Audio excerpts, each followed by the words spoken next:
زکوٰۃ صرف چند سکوں کا نام نہیں، یہ ان آنکھوں کے آنسو پوچھنے کا نظام ہے جو خاموشی سے ٹپکتے ہیں۔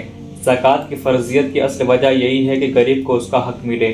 یہ کوئی احسان نہیں، کوئی خیرات نہیں، بلکہ اس رزق میں اس کا حصہ ہے جو اللہ نے امیر کے ہاتھ میں امانت دی ہے۔ سوچئے وہ غریب جو فجر کے بعد کام کی تلاش میں نکلتا ہے، دن بھر پسینہ بہاتا ہے، مگر شام کو خالی ہاتھ لوٹ آتا ہے۔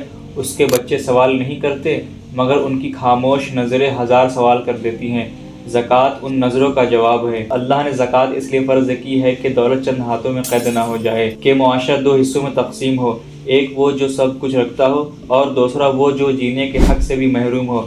جب امیر زکوٰۃ ادا نہیں کرتا تو وہ صرف مال نہیں روکتا، وہ کسی کی دوا روک لیتا ہے، کسی کی تعلیم چھین لیتا ہے، کسی کے گھر کا چولہا ٹھنڈا کر دیتا ہے۔ زکوٰۃ دلوں کو جوڑنے کا نام ہے، دیواریں گرانے کا نام ہے، امیر اور غریب کے بیچ انسانیت کا بل بنانے کا نام ہے۔